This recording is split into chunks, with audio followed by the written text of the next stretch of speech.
آپ کی بیوی بچے کو چھوڑ کر سوچ کر دیکھو اندازہ کتنی بڑی آزمائش ہے. ہمیں ہمارے گھر والے کو رہا بیجاپور کو بھیجے 3 بار فون لگایا آپ سے فون کریں کیسی قربانی ہوگی اللہ کے. کوئی بھی نہیں، انسان نہیں، نہ کوئی گھر نہ کوئی درخت، کچھ بھی نہیں، ایک ڈیزرٹ. ابراہیم علیہ السلام کو کئی تو اے اللہ مجھے اتنے دن کے بعد بچے دیے، اولاد دیا، اور وہ بھی اب چھوڑ کر بولے تھے اسے آزمائش کیوں لے رہے ہیں؟ کیا ایکسکیوز نہیں مانگے اللہ سے. اللہ کا حکم ہوا، اللہ تعالیٰ کہہ رہے چلو ہم چھوڑ کر آئیں. اب جب اپنی اس چھوٹے چہیتے لاڈلے بچے کو اور اس کی ماں حضرت حاجرہ علیہ السلام کو لے جاتے ہیں آج جہاں کعبہ بنا ہوا ہے، آج جہاں مکہ سٹی آباد ہے. یہ بھی ذہن میں رکھ لیجیے کہ وہ جو مقدس سٹی آج ہے کعبہ مکہ، اس سٹی کی بنیاد ایک ماں اور بیٹے نے ڈالی ہے. تاریخ کا نام کبھی نہیں بتا سکے. ایک عورت کے سر شریک جائے گا کہ انہوں نے جو اس اللہ کے شہر کو آباد کیا. چھوٹا سا بچہ، چھوٹا سا کھانا پانی لے کر کے حضرت ابراہیم علیہ السلام بیوی کو لے کر کے اللہ کے حکم پر وہ اس جگہ لے جا کر چھوڑتے ہیں. اب جب واپس چلنے لگتے ہیں تو حاجرہ پریشان. یہاں اطراف میں کوئی انسان نہیں نظر آ رہے، صرف پہاڑ ہے، سامنے ریگستان دکھ رہا. ایسے میں چھوڑ کے جا رہے یہ کیا ہے؟ کچھ نہیں. یہ دامن پکڑ جبے کا دامن پکڑ کچھ نہیں. ابراہیم یہ کیا ہے؟ کہاں چھوڑ کر جا رہے؟ کس کے بھروسے پر چھوڑ دیا؟ کیا اللہ نے حکم دیا ہے اس بات کا؟ ابراہیم علیہ السلام آسمان کی طرف اشارہ کر کے کہتے ہیں ہاں یہ اللہ کا حکم. جیسے ہی اللہ کا نام سنتے اللہ کا حکم ہے تو جو ہے حضرت حاجرہ دامن چھوڑ دیتی ہیں اور کہتے ہیں جو اللہ نے حکم دیا ہے تو وہی جو ہے سنبھالے. وہ سارا واقعہ آپ کو معلوم، 12 آپ نے سنا ہے. پانی ختم ہو جاتا ہے، بچہ پانی کے لیے ترسنے لگتا ہے تو بی بی حاجرہ 2 پہاڑوں کے درمیان، صفا و مروا کے درمیان بھاگتے ہیں کہ کوئی قافلہ نظر آ جائے، کوئی انسان آتا ہوا نظر آئے، پانی جو ہے بچے کو پانی کا انتظام ہو جائے. پریشانی کے اندر 7 چکر لگاتے ہیں اور آخری چکر پر کیا دیکھتے ہیں کہ بچے کی ایڑی سے پانی جو بول رہا ہے اور کہتے ہیں زم زم زم زم. عربی میں زمزم کہتے ہیں رک جا، تو پانی جو ہے رک جاتا ہے. وہ پانی دیکھ کر کے پھر جو ہے پرندے آتے ہیں، ٹرائیڈرز جو وہاں سے گزرتے تھے مکہ سٹی کے اطراف سے، لوگ پریشان ہوتے ہیں یہاں پہلے پانی نہیں تھا، پانی آ گیا. لوگ آنا شروع ہوتے ہیں، بستے ہیں، کالونیز بنتے ہیں، پھر وہ ایک شہر آباد ہوتا ہے. آج کروڑوں آبادی والا ایک مقدس شہر جو بنا ہوا. یہی کہانی اس کی. اب اللہ تعالیٰ نے آزمائش سے صرف ایک ہی نہیں، چھوٹے بچے کو اور اس کی ماں کو چھوڑ کر کے وہاں آباد کروایا.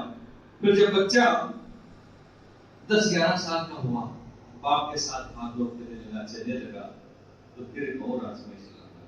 دیکھیے حضرت ابراہیم علیہ السلام کو خلیل اللہ کہتے ہیں. خلیل اللہ نے اللہ کے دوست. اللہ کے نبی صلی اللہ علیہ وسلم فرماتے ہیں انسان کا ایمان جتنا پختہ ہوتا ہے اسی لیول کی قربانی بھی اللہ تعالیٰ آزمائش میں ان پر ڈالتا ہے. اب ایک آزمائش پہلے دی کہ بچے کو چھوڑ کر آئے، پھر آباد ہوا، پھر وہاں ایک چھوٹا سا گاؤں بنا، کچھ لوگ بسنے لگے، بچہ 10-11 سال کا ہوا تو اللہ تعالیٰ خواب دکھا. جس میں آیت کا قرآن کے سامنے آپ نے پڑھا میں نے کہ اس آیت میں کیا کہا.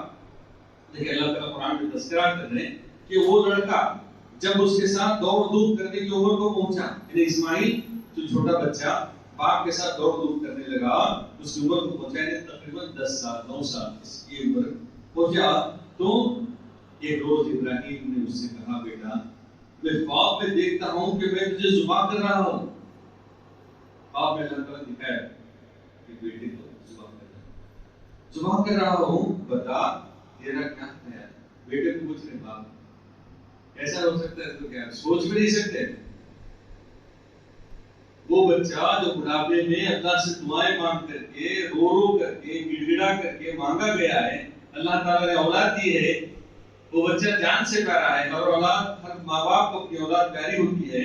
اس اکلوتی اولاد کو اللہ تعالیٰ خواب میں دکھا رہے ہیں کہ اسے ذبح کر رہے ہیں. اور یہ تذکرہ بیٹے کے سامنے حضرت ابراہیم علیہ السلام جب کرے کیا کر رہے ہیں؟ بیٹا میں خواب میں تجھے ذبح کر رہا ہوں، اب تو بتا تیرا کیا ہے.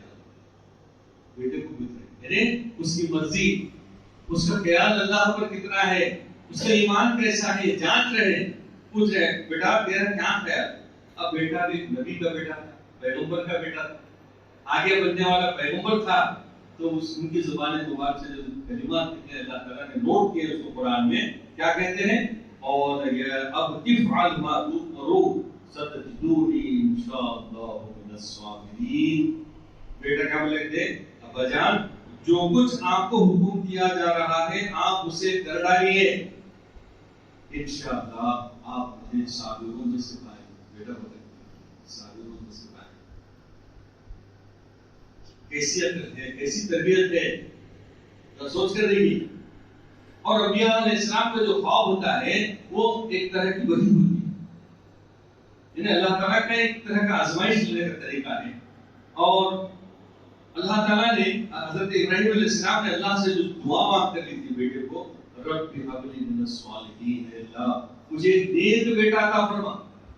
اب یہاں علماء کرام مفسرین لکھتے ہیں کہ ابراہیم علیہ السلام ذبح کرنے سے پہلے بیٹے کو اس کی کانسیپٹ، اس کی مرضی پوچھ رہے ہیں کہ بیٹا میں تو خواب ایسا دیکھ رہا ہوں، تیرا کیا خیال ہے؟ یہ اس لیے پوچھا کہ ابراہیم علیہ السلام دیکھنا چاہتے تھے کہ بیٹا میرا صرف جسمانی بیٹا ہے، کیا واقعی میں روحانی اور اخلاقی اعتبار سے بھی وہ میری جگہ لینے کے قابل ہے کہ نہیں؟ اس لیے جب پوچھے گا بیٹا تیرا کیا خیال ہے؟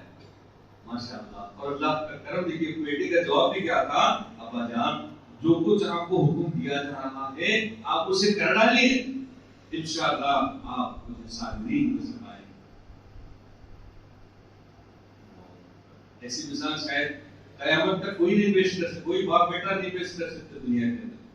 اور دوسرا کوئی اگر بچہ ہوتا تو سوال کر سکتا تھا والد سے، ابا جان خواب تو آپ نے دیکھا ہے، مجھے کیوں آپ سوال کرنا چاہتے ہیں، مجھے کیوں آپ ماننا چاہتے ہیں؟ خواب تو آپ نے دیکھا ہے، کب دیکھا تھا، کس نے کہا تھا، ہزاروں سوال اٹھ سکتے تھے، مگر بیٹے نے کچھ نہیں کہا۔ بیٹے نے ابا جان آپ کو جو کچھ حکم دیا جا رہا ہے کر ڈالیے، انشاءاللہ آپ مجھے صابرین میں سے پائیں گے۔ تاریخی جواب انہوں نے دیا۔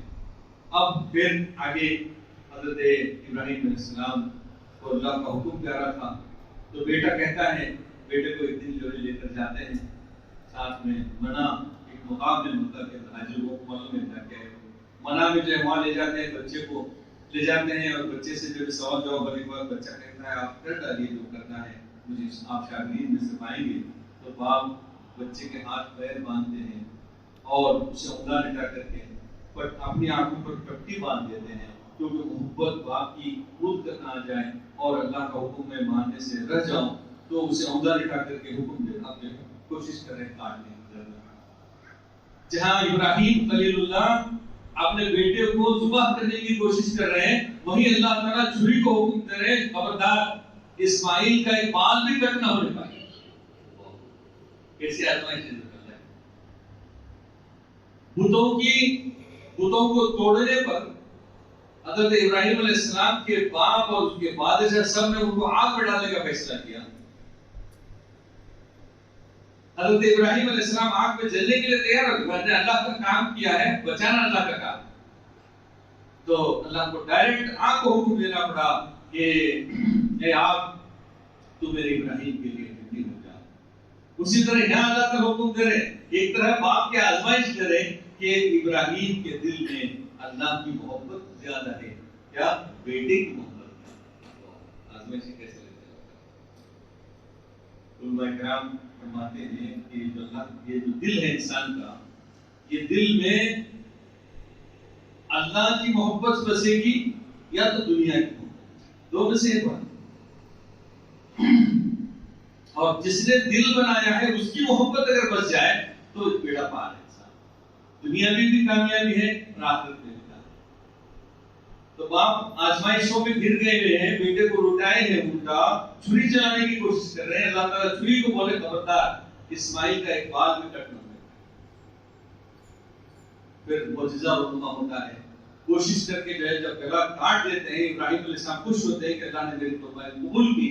پٹی کھول کر دیکھتے ہیں تو اسماعیل الحمدللہ بازو کھڑا ہے بچہ، اور ایک دمبا جو ہے سامنے جنت کا کٹا ہوا ہے، جبرائیل بازو کھڑے ہیں، اللہ اکبر کا نعرہ اور اللہ کی طرف سے ندائی اے ابراہیم تم نے اپنا خواب سچ کر دکھایا.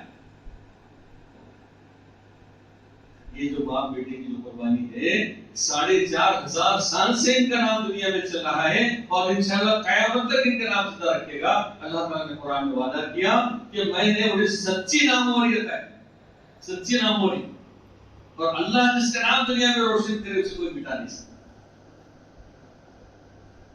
اسی لیے جب درود شریف پڑھنے کی آیت آئی قرآن کے اندر ان اللہ ملائکتہ یصلون علی النبی کی آیت آئی, اللہ تعالیٰ کہتے ہیں کہ اے ایمان والو تم میرے نبی پر درود و سلام بھیجا کرو. جب حکم آیا اللہ کا تو صحابہ کرام نے پوچھا یا رسول اللہ ہم تو آپ کو رات دن صبح شام آپ کی ملاقات ہوتی ہے تو ہم سلام کرتے ہیں, ہم آپ پر درود کیسا پڑھیں؟ تو اللہ کے نبی صلی اللہ علیہ وسلم کی ذکر شان مبارک ایسی ہے کہ اللہ کے رسول نے اپنے دادا کو نہیں بولا. ایسے درود شریف سے کہیں نماز میں پڑھتے نا درود ابراہیم اللہم صلی علی محمد وعلی آل محمد کما صلیت علی ابراہیم وعلی آل ابراہیم انک حمید. دادا کو نہیں بولا. کیسے کہہ رہے ہیں, کیسا دعا کرنا کہتے ہیں, اے اللہ محمد صلی اللہ علیہ وسلم پر ان کی آل اور اولاد پر تیری رحمت اور برکت نازل فرما. جس طرح تو نے حضرت ابراہیم علیہ السلام پر ان کی آل اور اولاد پر تیری رحمت نازل فرمائی تھی, واقعی میں تو قابل تعریف اور قابل تعظیم. اس طرح سے یہ قربانی آپ نے دینے کی کوشش کی حضرت ابراہیم علیہ السلام نے, اور بیٹا بھی راضی ہوا اور جو ہے وہ کامیاب ہو گئے اور جنت کا ڈوبا آیا. اور وہی چیز آج جو ہے دنیا کے اندر زندہ ہے. حج کو ہر سال تقریباً 40 لاکھ سے زیادہ لوگ جو حج جاتے ہیں دنیا کے کونے پر. 40 لاکھ حاجی بھی قربانی دیتے ہیں, اور کروڑوں مسلمان جہاں نہیں جا سکے حج کو وہ اپنے اپنے مقامات پر جو اللہ تعالیٰ نے جن پر نوازا ہے, جو صاحب حیثیت ہے, جو صاحب نصاب ہے, وہ اللہ کے راہ میں جائے. انہی کی یادگار کے لیے اصل میں اللہ تعالیٰ نے بہانہ رکھا ہے. اور ورنہ قرآن میں اللہ تعالیٰ کہتے ہیں کہ اللہ کو نہ تمہارا خون پہنچتا ہے نہ اللہ کو گوشت پہنچتا ہے. اللہ کو کیا ضرورت ہے, نہ جانور کے خون کی ضرورت ہے اللہ کو, نہ گوشت کی ضرورت ہے. اللہ ہمارا نیتیں دیکھنا چاہتا ہے, جذبہ دیکھنا چاہے, تقویٰ دیکھنا چاہتا ہے. تو اسی لیے ضروری ہے اس کے اندر ہمیں کچھ سبق بھی ملتا ہے. حضرت ابراہیم علیہ السلام اور اسماعیل علیہ السلام کی قربانیوں میں ہمیں سبق یہ ملتا ہے کہ آج جو ہے ہم جانور, جو لوگ پیسے والے ہوتے ہیں کہتے ہیں کہ ہم نے 1 لاکھ کا بکرا لے کر آئے, 1 لاکھ کا بکرا کاٹوں جی نہیں قربانی ہے سویرے دن. ذرا سن لیجیے, آپ کو 1 لاکھ کا بکرا مبارک ہو, آپ قربانی دے رہے ہیں, مگر یہ یاد رکھ لیجیے اگر آپ کے والد آپ سے ناراض ہیں, آپ کا والد آپ کے ابو اگر آپ سے ناراض ہیں تو آپ کی قربانی آپ کے منہ پر پھینک دی جائے, مار دی جائے, قبول نہیں کرے. اس لیے ایک بیٹے کی کامیابی اسی کے اندر ہے کہ باپ اس کا راضی ہوتا ہے. اللہ کے نبی صلی اللہ علیہ وسلم فرماتے ہیں کہ والد جو ہے جنت کا دروازہ ہے, باب الجنہ کہا اللہ کے. جب جنت کا دروازہ اگر آپ اسے ناراض کرتے ہیں تو آپ کی 1 لاکھ کی قربانی دو یا 10 لاکھ کا قربان کر کیا فائدہ پہنچے گا آپ کو؟ تو اس لیے چاہیے کہ یہ اخلاق جو حضرت اسماعیل علیہ السلام کو اللہ تعالیٰ نے ان کو پسند کیا اور قیامت تک زندہ رکھنے کا وعدہ رکھنے کا نام دیا, یہ ہمیں تاریخ ہمیں سبق سکھاتی ہے. قرآن ہمیں سبق سکھا رہا ہے کہ والد کا جو ہے دل, ماں باپ کا دل ہے, ان کا خیال رکھا جائے کہ ان کی دل آزاری نہ ہو.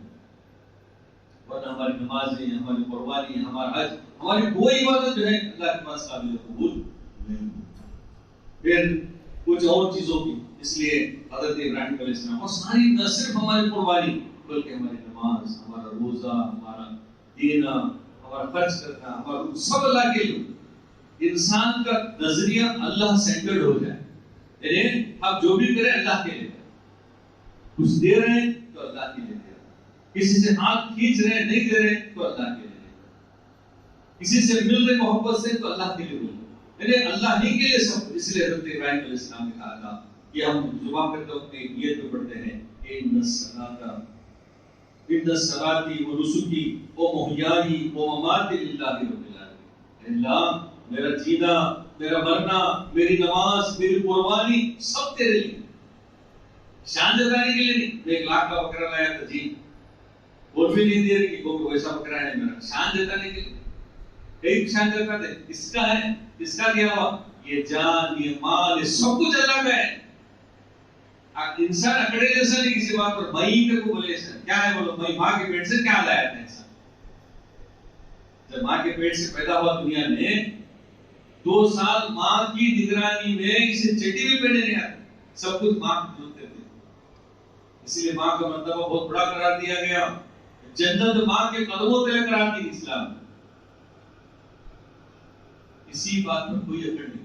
اکڑ کے لائق ہو کے کوئی ذات ہے تو صرف اللہ کی ذات وہ بڑا ہے اور وہی ہمیشہ بڑا بن کر رہنے والا ہے. تو یہ ہماری عاجزی ہمارے اندر آنی چاہیے کہ اللہ یہ مال تیرا دیا ہوا یہ دنیا تیرا دیا ہوا اے اللہ تیری راہ میں قربانی میری حاضر ہے. آج میں جانور ذبح کر رہا ہوں جانور ذبح کرتے وقت میں ہمارا خیال یہ ہو کہ اے اللہ آج میں تو نے مال دیا ہے قربانی میں کر رہا ہوں یہ دنیا حاضر ہے تیری راہ میں اور اگر ضرورت پڑے میری جان کی تو میں جان بھی دینے کے لیے تیار. یہ جذبہ یہ ایمان ہمارا اور آج کئی اور قربانیوں کی ضرورت ہے ایک اچھے سماج کے لیے. گھر کے اندر سکون گھر کے اندر شانتی انسانی زندگی کی جو گھر جو ہے اس کا بنیادی یونٹ ہوتا ہے تو وہاں کچھ ہماری زندگی قربانیاں مانگتی ہیں. سب سے بڑی قربانی یہ کہ ہم جھوٹ بولنا چھوڑ دیں جھوٹ کی قربانی چھوڑ دیں جھوٹ بولنا چھوڑ دیں سچ کو اختیار کریں. اللہ تعالیٰ جھوٹوں کے بارے میں کہتے ہیں کہ لعنت اللہ علی الکاذبین جھوٹوں پر اللہ کی لعنت ہے. اب جھوٹ اتنا ویاپک ہوا ہے اتنا کامن ہو گیا ہے جھوٹ کو بولنا بھی آدمی شرم بھی نہیں محسوس کر رہا. رات دن صرف جھوٹ. اب رات دن جھوٹ بولے تو اس کی روزی میں برکت رہتی ہے. اللہ کا بولو لعنت بھیج تمہیں جھوٹوں پر ہو. تو اس لیے اس عید کے موقع پر ارادہ کریں کہ میں جھوٹ کو چھوڑ دوں. پھر غصے کو ترک کریں. غصہ دیکھو غصہ سب کو آتا غصہ نہیں آتا سب کو غصہ آتا. ماں دیکھو تمہیں اپنے بچوں پر قصہ غصہ ہے تو ماں کسی بچے کو بددعا نہیں دیتی. ویسا صبر کا جو مادہ ہے وہ پیدا کرے غصہ ترک کرے معاف کرنا سیکھے اور اس کا ریوارڈ یہ ملے گا. اللہ تعالیٰ کہتے ہیں کہ ایک جگہ قرآن میں تم لوگوں کو معاف کرنا سیکھو. کیا تم یہ نہیں چاہتے کہ اللہ تمہیں معاف کرے؟ اللہ تعالیٰ سمجھانے کا انداز کہتا ہے اب چھوٹی چھوٹی باتیں کو رس لیتی جھگڑے کرتی انہیں کاٹ نہیں دیا شادی کا خاص دوست بھی انہیں نہیں دیا 2 سال دشمنی کرتی چھوٹے چھوٹے بات. اللہ تعالیٰ کرے معاف کرنا سیکھو تو ہوگا کیا اللہ تمہیں معاف کرے. ہمیں غلطی کرتے نہیں ہمیں غلطی سے معاف نہیں بول سکتی کہ کون تمہیں ہمیں کمٹ نہیں کرے آج تک کون سی غلطی نہیں کرے گا تو اور بھی نہیں بولے دنیا میں. تو اللہ تعالیٰ کہتے ہیں تم لوگوں کو معاف کرو اللہ نے تمہیں معاف کرے. پھر کسی انسان سے نفرت نہ کرے نفرت کی قربانی دیں محبت کو عام کریں. اللہ کے نبی صلی اللہ علیہ وسلم فرماتے ہیں صحابہ سے اے صحابہ میرے صحابیوں کیا میں تمہیں نہ بتاؤں ایک ایسی چیز جسے تم کرو گے تو تمہارے درمیان محبت بڑھے گی. صحابہ نے پوچھا یا رسول اللہ ہمارے ماں باپ آپ پر قربان آپ جو ہے بتائیے ہمیں کیا کریں. اللہ کے نبی نے فرمایا آپس میں سلام کیا پہچان دیں دے نفرت دے تمہاری ذات کا غور کریں السلام علیکم. کیا بہترین دعا السلام علیکم اللہ کی سلامتی آپ پر ہو. انہیں سامنے والا مسلمان گھر تو کیا بولتا ہے وعلیکم السلام آپ پر بھی اللہ کی سلامتی. اتنی بہترین دعا. اللہ کے نبی صلی اللہ علیہ وسلم فرماتے ہیں تم اللہ کا حکم ہے قرآن کے اندر جب تم خود اپنے گھروں میں جایا کرو تو اہل بیت کو اپنے گھر والوں کو سلام کر کے گھر میں داخل ہوا کرو. السلام علیکم رحمۃ اللہ. بہترین دعا قرار دیا اللہ تعالی. سلام کا کچھ لوگ ذرا اکڑ ہو میری بیوی میرے بچے وہی سلام کر رہے ہیں گھر میں یہ میرے سے نہیں ہو رہا ہے. ایک بار شادی میں مولانا بولے دولہے ایک دولہے میں اور بڑا ان کو سلام کر سوچے انہیں 2 لاکھ ٹیڑے کو کہا اٹھا ہے انہیں ایک بیٹی تو اسے چھوڑ تو سب نے سلام دکھایا تو دور دیکھ تو اسے کی سلام کرنا ویسا ایسا نہیں سوچنا. انہیں بھی اللہ کی بندی ہے نا اس پر سلام تم کرو گے تو انہوں بھی جواب دیتے. اگر انہوں جواب نہیں دیتے تو فرشتے تمہارے سلام کا جواب فرشتے تمہارے ریکمنڈ کرے اللہ تمہارا رحمت تم پر نازل ہو. کتنے احسان اللہ تعالیٰ قرآن میں کہتے ہیں بہترین جو ہے دعا ہے. پھر اسی طرح سے آج اللہ کی بڑی نعمتوں کے اندر تندرستی بہت بڑی ہے. اللہ کی امانت ہے تندرستی. میں خصوصاً نوجوانوں سے گزارش کرتا ہوں کہ اس عید قربان کے اندر آپ کچھ چیزوں کی قربانی دیں. اس تندرستی کی اللہ کی ضمانت کو بحال رکھنے کے لیے گٹکا کھائے, تمباکو کھائے, کیا کوئی غلط چیزیں کھا کو یہ جو اللہ بہت بڑی نعمت دیا نا اسے بگاڑ لینا. اس کے بارے میں پوچھا جائے گا. اب ایک لیول یہ نہیں جی پیسے میرے عادت میری بیڑی تو پی دو, سگریٹ تو پی دو, کیا تو پی دو, جی شراب تمہارا کہیں کھونا کر کے سوال کرنے لے پڑتی میرا ہے سب تمہیں کون بول جائے. علماء اکرام اس سے جواب یہ دیتے ہیں کہ امانت اللہ کی ہے. اللہ کی امانت کو خراب کرو گے تو کیا اللہ سوال نہیں کرے گا؟ تو اس لیے اس عید قربانی کے اندر جو جتنی بھی بری عادتیں ہیں ان تمام بری عادتوں کی قربانی دے کر اپنی تندرستی کا خیال ہے. اور آج کے دور کے اندر یہ موبائل ایڈکشن بہت بڑی بیماری ہے. ہر گھر میں مجھے بھی آپ کو بھی بڑا ایڈکشن. ایکسپرٹس کہتے ہیں ایک انسان اپنی ڈیوٹی اپنے گھر کے کام کاج 3 گھنٹے نیٹ پر گزارتا ہے. 3 گھنٹے. وہ پہلے نیٹ فون کا زمانہ اچھا تھا. وہ گھر میں رنگ ہوئے تو سو بھی نیٹ کرتے تھے, ابا کا فون آیا, امی کا فون آیا, سب مل کو بات کرتے تھے. اب یہ بہت بڑا فطرہ ہے.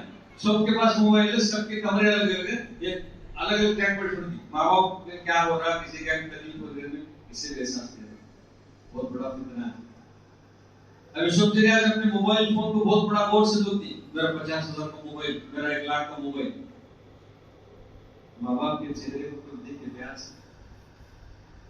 نوجوانوں, اللہ کے نبی صلی اللہ علیہ وسلم فرماتے ہیں کہ جس نے اپنے والدین کا چہرہ صبح کو پیار سے دیکھے تھے, پیسے دینے کا کو کیا بھی خرچ کرنے کا کو کیا بھی لاکھ دینے کا کو خالی پیار سے دیکھے تو کہ میرے ابو جو میرے امی بولے تو یہ خرچ کا ثواب ہے. خوش نصیب ہیں وہ لوگ جن کے ماں باپ زندہ ہیں. یہ خرچ کا ثواب. صحابہ کرام پوچھے یا رسول اللہ ہمیں روزانہ 10 مرتبہ دیکھتی کہ اللہ 10 خرچ کا ثواب دیتا ہے. اللہ کے سب لکھا اللہ کے پاس کسی چیز کی کوئی کمی نہیں. تو یہ جو ایڈکشنز ہیں ہمارے, جو آج گھر کی زندگی کو نرک بنا دیں, یہ تمام چیزوں کی قربانی دیں, آپس میں محبت کریں. یہ جو ہے قربانی کی زندگی جو ہے ضروری ہے آج ہمارے لیے. پھر آخری چند منٹوں میں ایک بات یہ کرنا چاہوں گا کہ ماہ ذی الحجہ کے اندر جو ہے جو 10 دن ہیں, یہ 10 دن اللہ کو بہت پیارے, بہت پیارے. اور ان دنوں کے اندر خاص کر لے اللہ کی بڑائی, اس کی کبریائی, اس کی پاکی بیان. کچھ اذکار سکھائے اللہ کے نبی صلی اللہ علیہ وسلم. اللہ اکبر کبیرہ والحمد للہ کثیرہ سبحان اللہ بکرۃ و اصیلا. پھر اللہ اکبر اللہ اکبر, ہم جو عیدگاہ جاتے ہیں میں پڑھتا تھا تصویر, وہ تصویر پڑھنا. پھر اس کے بعد آگے ایک تاریخ ہے 9ویں تاریخ عرفہ کا دن بولتے ہیں. 9ویں تاریخ کے دن سب سے زیادہ ایک تصویر پڑھنا. اللہ کے نبی صلی اللہ علیہ وسلم فرماتے ہیں لا الہ الا اللہ وحدہ لا شریک لہ لہ الملک ولہ الحمد وہو علی کل شیء قدیر. یہ تمام انبیاء جتنی بھی حج کرے تمام انبیاءوں کی دعا ہے. یہ ذکر زیادہ سے زیادہ اور 9ویں تاریخ کا روزہ رکھنے کی تاکید انشاءاللہ کوشش کریں گے. ایک روزہ اللہ کے نبی صلی اللہ علیہ وسلم فرماتے ہیں جس نے عرفہ کا روزہ رکھا, ایک روزہ, اللہ کے نبی صلی اللہ علیہ وسلم فرماتے ہیں اللہ تعالیٰ 2 سال کے گناہ معاف کرتا ہے. ایک روزہ. کتنی بڑی سعادت. ارادہ کر لیں کہ ہم روزہ رکھیں گے. یہ گرمی ہے, ہم تو رمضان کے روزے رکھ لیتے ہیں, اسی گرمی میں جب اپریل میں اللہ کا شکر ادا کرنا چاہیے کہ اللہ نے توفیق دی ہمیں روزے رکھنے کی. اور ارادہ کریں کہ ہم جو ہے قربانی بھی دیں گے, 9ویں تاریخ کا روزہ رکھیں گے. اللہ کی توحید, اس کی پاکی, اس کی بڑائی ہم زیادہ سے زیادہ بیان کریں. اس کے اندر یہ ضروری ہے. اور دعائیں بھی مانگیں, اولاد کے لیے دعا مانگیں, اولاد ماں باپ کے لیے دعا مانگیں. اللہ کے نبی صلی اللہ علیہ وسلم فرماتے ہیں کہ ماں باپ کی دعا اللہ تعالیٰ اولاد کے حق میں خصوصاً باپ کی دعا بہت جلد قبول کرتا ہے.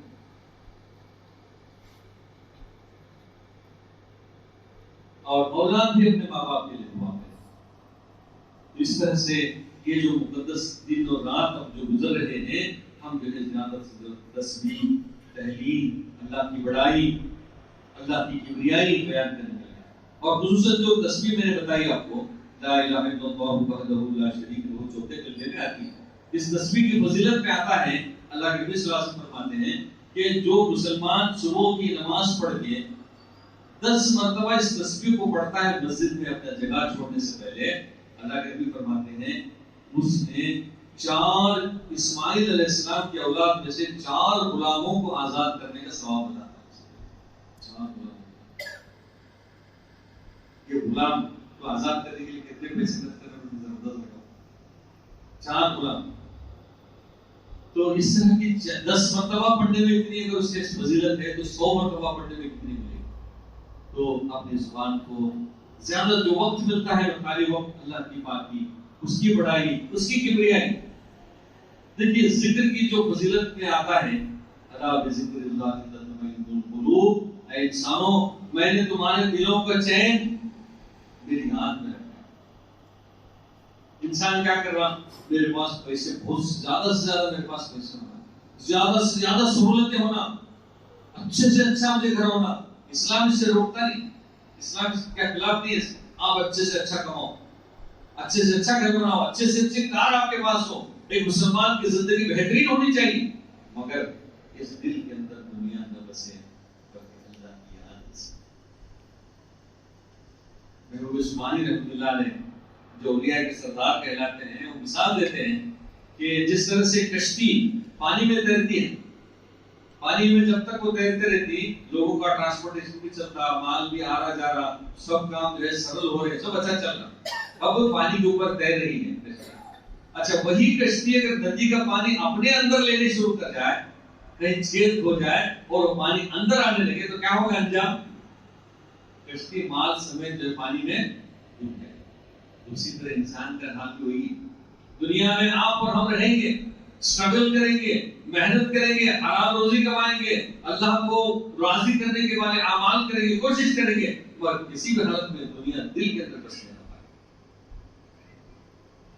میرے پاس ایک پرسنل کاؤنسلنگ کے لیے ایسے ہی آئے تھے، بزنس میں نہیں، بہت چھوٹے ہیں، عمر بھی چھوٹی ہے. کہہ رہے تھے کہ مجھے بزنس کرنے کا اتنا، اس کو بزنس کو پروموٹ کرنے کا، بزنس کو پھیلانے کا، زیادہ سے کمانے کا اتنا مجھے فکر لگی ہوئی ہے، رات کو 2 بجے تک مجھے نیند نہیں آتی. مجھے اچھی بولی کو تبدیل نہیں ہے. اچھی علامت ہے کہ سن کو بزنس کرو، بزنس کرنے کے لیے کوئی نہیں روکتا، کماؤ، مگر حد سے زیادہ دماغ کو چڑھا لے پڑے تو اللہ کو بھول گئے، نماز بھول گئے، قرآن پڑھنا بھول گئے، نبی پر درود و سلام پڑھنا بھول گئے، پھر کیسا سکون آئے گا؟ اسلام دولت کے خلاف نہیں. آپ یہ نہ سمجھیں کہ اسلام دولت کے خلاف. عشرہ مبشرہ جن کو اللہ کے نبی صلی اللہ علیہ وسلم نے جنت کی بشارت دنیا میں دی تھی، اس کے اندر 4 ملٹی ملینئرز تھے. ملٹی ملینئرز 4 حلال راستے سے کمانا، اللہ کی راہ میں خرچ کرنا، سب کچھ اسٹرگل کرنا، مگر یہ خیال رہے کہ ہمارے دل میں اللہ کی یاد آئے رہے، ہر حال میں رہے. تبھی جو ہے ہماری قربانی رنگ لائے گی، تبھی ہمارے جو ہے عبادتیں رنگ لائیں گی. اصل میں یہ جو تمام عبادتیں ہیں، نماز ہے، روزہ ہے، حج ہے، قربانیاں ہیں، اس کے کیا ہے بولے؟ اس کے پیچھے اللہ کی یاد. سوچ کر دیکھو، اس کا فلسفہ اللہ کی یاد. نماز میں اللہ کی یاد، حج کر رہے ہیں، طواف کر رہے ہیں، اللہ کی یاد، روزہ رکھ رہے ہیں، کھانے پینے سے رک رہے ہیں، کس چیز اللہ یاد ہے؟ اللہ کی یاد ہی اصل میں عبادت ہے. آج جو ہے ہم اس سے دور ہو گئے ہیں تو ہمارے گھروں میں پریشانی ہے، روزی میں برکت نہیں ہے، زندگی میں سکون نہیں ہے. یہی کارن ہے، یہی اسباب ہے ہمارے تنزلی. آئیے ہم سب مل کر اللہ رب العالمین کی بارگاہ میں دعا کریں کہ اللہ تعالیٰ ہم سب کو اسلام کو سمجھنے، قربانی کے فلسفے کو سمجھنے کے اللہ ہم سب کو توفیق عطا فرمائے اور ہماری نیکیوں کو اللہ قبول فرمائے، اور جو کچھ ہم سے خطا ہوتے ہیں اپنے بزرگ ہم سے خطاؤں کو درگزر فرمائے. آمین. ان اللہ و ملائکتہ یصلون علی النبی یا ایھا الذین آمنوا صلوا علیہ وسلموا تسلیما. اللهم صل على سيدنا شفيعنا نبينا حبيبنا ومولانا محمد وعلى آله واصحابه واهل بيته اجمعين سبحان ربك رب العزه عما يصفون وسلام على المرسلين